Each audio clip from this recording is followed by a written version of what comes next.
and welcome back to another episode of Grassroots Racer.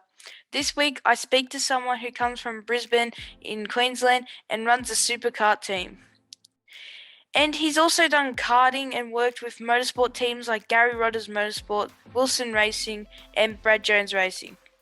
He's also faced a lot of health challenges along the way, but that hasn't stopped him from doing what he loves. It's a big welcome to Benjamin Longland. So how are you tonight, Benjamin?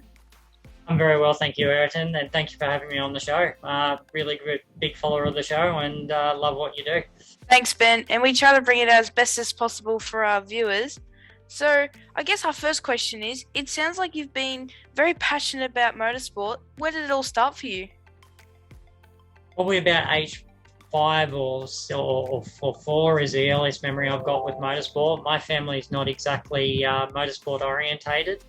But I remember watching Formula One Grand Prix, the Australian Grand Prix as a kid, watching Michael Schumacher dominate over Mika Hakkinen and dressing in all red and trying to ride my bike fastest round. And imagine that I'm Michael Schumacher from a very young age. So that's sort of where it started.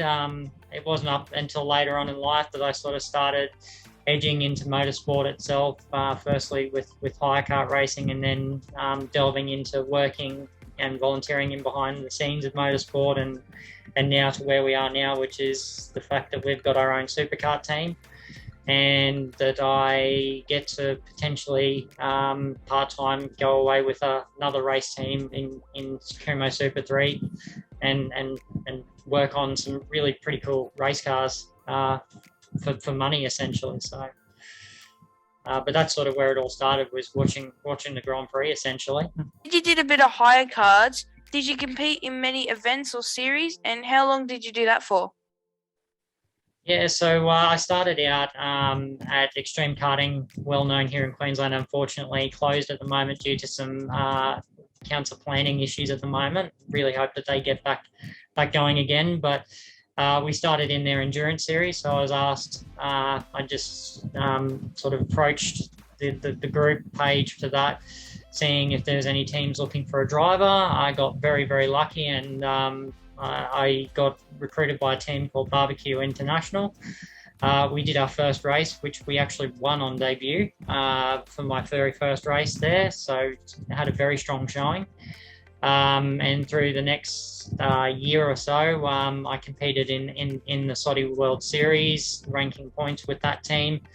Unfortunately, never quite got to go to the final overseas or invited with that team, but we had some really good results, and between that and everything else, it was just a really cool series. It was lighthearted enough that it wasn't racing for sheep stations, but there was enough of competition there to get the drive going to basically, I'm going to be faster than you, and I'm going to take 10 tenths off of this lap, and really, really stick it to you on this one. So it was really good first start, because obviously you're not preparing the vehicle either.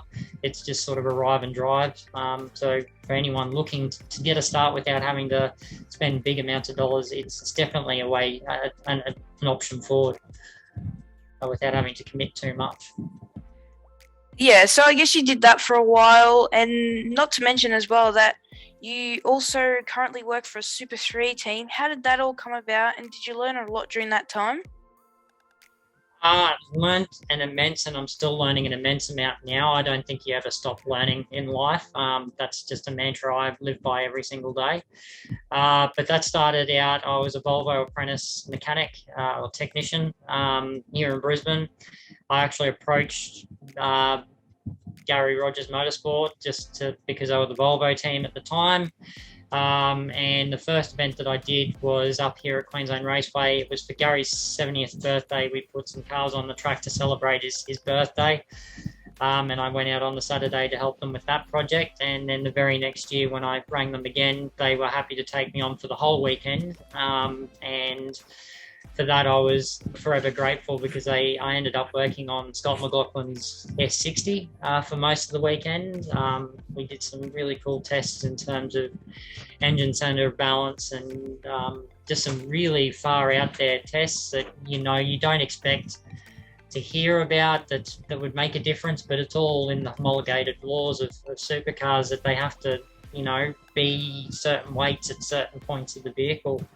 And from there it's just sort of snowballed with going on to Brad Jones Racing, doing the next year doing Gold Coast and Queensland Raceway again with that team, and then the next year travelling up to Townsville and working with Eggleston Motorsport and Super 2.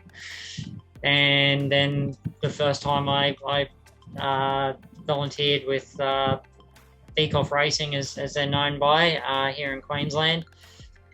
We did Queensland Raceway, and now I find myself in a position where it's quite possible that I may be being called up to events this year with them to basically work on now the 2 vehicles that they're running in Kumo Super 3 this year. And the amount that you learn from a race team like any of these race teams is just it's just immense. It allows you to take away, and although it's a different vehicle, you can take away some of the data that they want to engineer and go, well, I can actually sort of engineer it on my machine or engineer it on this road car and understand a bit more how these machines operate. And yeah, it's just a surreal experience again to be part of these sort of teams. And I count myself quite lucky that I get to now sort of say that at times I get paid to go away or go for a day and work on a race car and talk to these drivers like they're just normal human beings. Yeah. Essentially they all are. I'm yet to meet someone in pit lane that's a terrible human being or not amazing to talk to. It must have been an amazing opportunity working with teams like that. And it must have been pretty cool as well, being able to work with Garry Rogers Motorsports to help them succeed as a team. That was actually quite interesting because at the end of the weekend, the second time round, I actually had Richard Holway and Scott McLaughlin pull me aside. Apparently they track the volunteers that they get in, the younger kids, although I was about 22 at the time. They track the wheel speed sensors of the tyres because as most people are probably aware, when the cars come off and they're in park for May, they'll quite often see the mechanics and the technicians spinning the wheels, and it's to stop the brake disc from warping, to give that distortion feel on the brake pedal for the driver the next time they run the vehicle. But I'd actually broken a standing record at the time with Garry Rogers Motorsport for volunteers with the wheel speed sensor that I was on, and they were quite impressed with just my work ethic of just asking questions where I could, but then giving me a simple task and just head down, bum up, and just getting it done. So it was really surreal to think that Scott McLaughlin and Richard Holway could spend that little bit of time just to say thank you and that they noticed the effort. So, but Garry Rogers is obviously huge in motorsport, undeniably for all the right reasons, and so is Barry Rogers. And I get to occasionally when they're around Queensland, or if I catch up with them at any sort of racetrack, they recognise me, and there's always a good chat here and there. So at the end of the day, it's again something I'm really thankful for. I had the experience with them because they're a great team. Yeah, and Scotty McLaughlin is definitely one of them drivers who I believe is very nice to the people working on his car. He seems like a very nice guy, so I can see why he would go say thank you to the volunteers that help out a lot. Just the volunteers. It was also the normal mechanics. It was a tough weekend, if I remember, for him the year that I worked on that vehicle, and despite that, you knew that he appreciated the effort from his crew. You have faced a lot of challenges with your health, but this hasn't stopped you still pursuing your passion. Would you like to talk about some of the challenges that have stopped you along the way, and what has motivated you to keep racing despite this? It's not just racing, to be honest. So I've had the everyday challenge from about 5 or 6. I was actually diagnosed on the autistic spectrum. So very early on, it was called as Asperger's syndrome, but it's now just broadened into the autistic banner, if you'd like. So I had a lot of intervention growing up. I was always, unfortunately, the kid that was different. I didn't know why. I knew roughly why, but I didn't understand the intricacies as to why. And because of that, I was always the picked on because I was, special education departments, but I went to a special school. All things I'm not prepared to hide in my life anymore because I realise now through everything, it's what's made me the human being I am today. And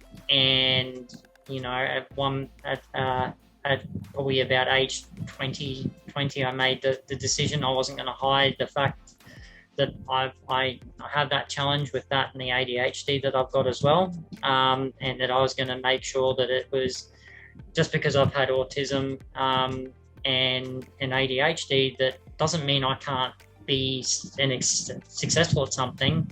In fact, it should be the reason why I'm successful at something. It should be, I'm going to overcome this to be successful, sort of thing. And use it as a reason to propel me forward, not to hold me back. Yeah. And it's the same with more recent health scares. 2008, I was assaulted to the point of a drug-induced coma and had PTSD for about a year after that, at least. That again, from waking up with a ventilator still down inside my body, breathing for me when I finally woke up out of the coma. That was something I'll never forget. But again, it's a reason why I've looked for every opportunity and to eke out as much as I can out of life, because you just don't know how short it is. Look, Ben, I believe you've done a great job over the years learning about yourself in a way and just being able to push forward. It's really amazing. And you're also an ambassador for Lymphoma Australia, helping to raise awareness, which is awesome. Can you share with the viewers what they might be able to do to help people who are going through what you experienced? Yeah, absolutely. So Lymphoma Australia, a really fantastic organisation. My dealings with them has been more towards the end of my journey with my battle with cancer, which has been since October last year. So August I was in hospital for the biopsy, and we found out in October that it was a Hodgkin's lymphoma cancer that had attacked my trachea. So I could barely breathe. Yet the month beforehand, I competed and actually broken several personal bests at Queensland Raceway. So how I did that, I have no idea. It's just something that I just pushed myself to do. But it's linking up with Lymphoma Australia now has been something more towards the end of my treatment, because sitting in the chair receiving chemotherapy treatments, it's not nice, but you look at the person across the other side of the room receiving a similar treatment, and their story is not exactly the same as yours. In fact, a lot of the people that I've heard stories from are far worse than mine. We've been quite lucky, and what they do, Lymphoma Australia does, is they provide support in the form of a Facebook group that they can link you to with other people going through the same thing. They link you to resources to help you get through that. One particular resource that we have had to rely upon is they do put in nurses, CNC nurse at most hospitals that offer chemotherapy treatment with these lymphomas. And ours is her name is Steph, is at PA Hospital here in Brisbane, and she is absolutely the most beautiful human being that you could ever meet. But they put beautiful human beings in hospitals all around Australia like this to be able to support these people going through this. So for us, it's our linking with them is more about giving to those that don't necessarily have the energy or the time because of the struggle that they're in at the moment, to give them that voice, because we're in the unique position where we've been lucky, but we've got a voice and we should use it for something beyond just ourselves. Look, Ben, I agree 100%. And, you told me that you are still setting PBs in your supercar, which is great. You're still competing in superkarts, and having raced this category myself, I know how much fun it is. What are you hoping to achieve in 2022, and what are your plans? So last year, unfortunately, due to the diagnosis and the surgery that ensued to get that diagnosis, we actually missed our final round. We're actually due to go one better than what we've previously done in our championship for Rotax 125 non-gearbox lightweight class, which was we were due to actually potentially come second in our championship. So this year we've got our eyes on the big prize, where we want to win that championship, and by potentially winning that championship, we put ourselves in line for things like overall club champion here in Queensland. Big dreams for this year. We've also got the potential to travel down to the Festival of Superkarts this year. We'd really love to do that, and if the Superkarts Australia decide to include Rotax at the Sydney Master Blast in September, we would ideally like to travel and be part of that race meet as well, and see how high we can place on a national ranking, and see how high we can go. Yeah, I remember they had to combine the Festival of Speed with Island Magic a couple years ago because of the COVID situation. So it was a lot of fun, even though we did run second most of the weekend. And even for grassroots races, motorsport can be an expensive sport. So do you have any sponsors who help you out, and are you looking for some? Definitely looking for sponsors, because we've got nothing really paying at the moment. We've got a lot of hardcore supporters. So our sponsors at the moment, or partners at the moment for 2022, so we've got a family from when I was assaulted. They run a business up here called Anchor Driving School, which runs out of Beamley and Logan and Gold Coast. So we put them on the cart to assist them to try and with a driving school, it goes hand in hand with motorsport to try and raise their business, to try and support them. We've got Oztune Automotive this year, which is actually my employer. They've been actually fairly supportive of my treatment and keeping me employed, despite obviously my health. We've got Racing with Autism Australia, who have been absolutely amazing. So they raise awareness for autism, but they actually raised some funds for us earlier this late last year, actually, that went towards some components for our 2022 season. So for that, we're forever thankful to those that actually gave to the fundraiser, and to those racers that supported it, and to the whole Racing with Autism family, because it really is one big family, between kids that are about half my age to adults that are slightly older than me.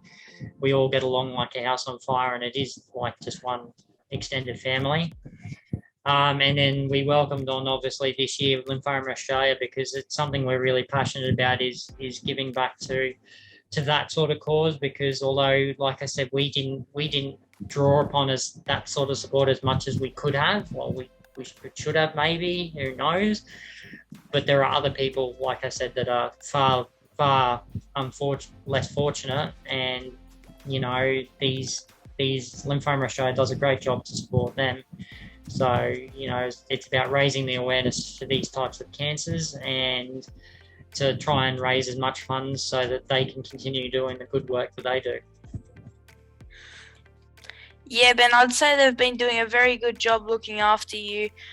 And just everyone out there, I think this is a good thing to learn about causes like these, because you can really educate yourself and see what other people are going through, and even help them out if you can. Just quickly, Ben, do you have any advice to give to anyone thinking about getting started in motorsport, but they don't really know where to start? Absolutely.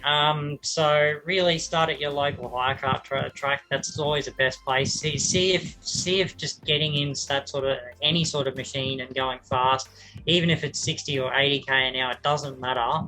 Because at the end of the day, if you've got that competition juices flowing there, it's going to flow on no matter what you do after that. If you're looking at getting a career in motorsport, volunteer. That's how I started. It's how I've gotten to the point where I am at the moment with the opportunities that are becoming available to myself. That volunteering time. Don't be afraid to ask, because at the end of the day, if you don't ask, you don't get. Um, you know, and if you think you want to get involved, just honestly get involved, because I've been so lucky with the people I've met through motorsport. I can now have normal conversations with guys such as Todd Hazelwood, because of just things that I've done with these guys, and it's now just not even can I get your signature? It's hey, I heard you bought a new house. How's the new house going? Sort of thing, and you just talk to these people like normal people, and it's no longer a big thing for me at all. It's just something cool I get to be able to do, and yeah, it's well worth getting involved with motorsport. I've never met a bad person.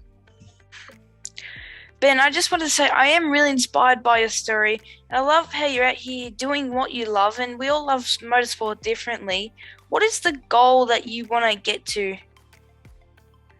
That is a question that we've actually reevaluated in the last month, because obviously having two pretty much near-death experiences changes your perspective on where you're at and what you want to achieve. So we're really looking for what the next thing is for us, both for our team and also for myself personally. So we made a bit of a sort of I'm trying to think of the word to describe it, but we based vision board, a self-proclamation of, from the end of this year, we want to see if we can go on the sponsorship drive to see how many people enjoy our story, and want to be part of what we can potentially achieve. So we've got some research ahead of us as to what categories we want to hit in Australian motorsport and how high we can get. Ideally, we set the pen really, really, really high. Whether we get that high is another thing set to be seen. But ultimately, the ultimate goal would be a Pro-Am drive in Carrera Super, Carrera Cup Australia, because that for me is probably one of the premier categories of Australian motorsport, and is probably my ultimate goal. Whether we get there or not depends on raising funds, but we'll see how we go. We're not the say no type of people. We'll knock on doors until we exhaust all our options. That's great, Ben. I really do like the Porsche Carrera Cup Series. I do think it's one of them better categories, and it's quite equal to the V8 Supercar category in its own way. And it's pretty cool. You get to be on TV and things like that. And is there two categories of Porsche or just the one? So it operates under the Pro category, and there's also the Pro-Am category. So basically the Pro-Am category is the guys that are doing this they're doing it part-time. They're not pro racing drivers where they're collecting a paycheck week to week just for doing the racing and whatever else they've got on the side. These are guys that are working Monday to Friday still, but they're going out there. They're just as serious as the other guys that are at the front of the field. Their just up times aren't as good, because they don't have the ability to put in the 9 to the same effort that the pro guys do, because they're not making the full career of it.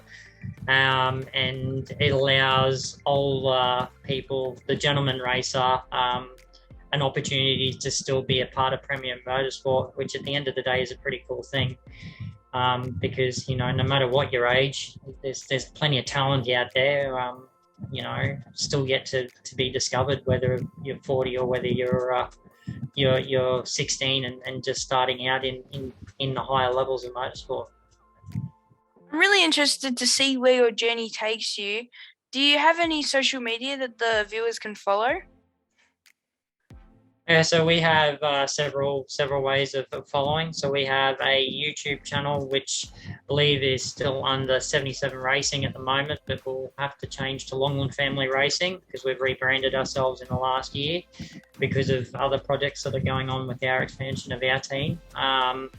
We also have Facebook and Instagram, which is both Longland Family Racing on as our handle. And that's about it at the moment. We'll eventually potentially look at a website depending on what goes on down the track, but at the moment, finances are more into our day-to-day operations for the team rather than trying to be flashing, going, oh, look, here's a website, this is what, we just want to focus on the results and where we're going, and we can look at that at a later date. Ben, I just got to say thank you so much for speaking to me tonight.